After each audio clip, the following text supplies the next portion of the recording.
Yeah, hands nice and wide. Abs are tight. Every rep. Think about keeping those abs nice and tight. So you're going to be, yeah, there you go. A little narrower, barely. Good. Okay, so when we come down, your elbow is directly above your wrist. Looks good. Good, good.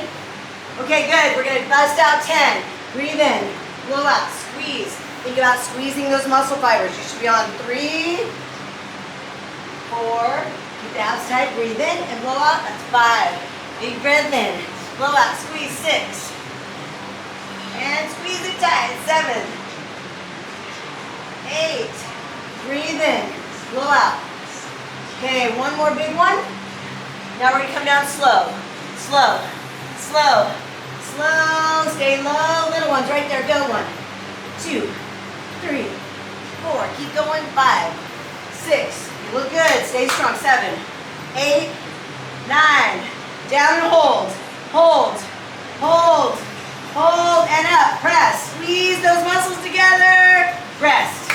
Nice. Good job.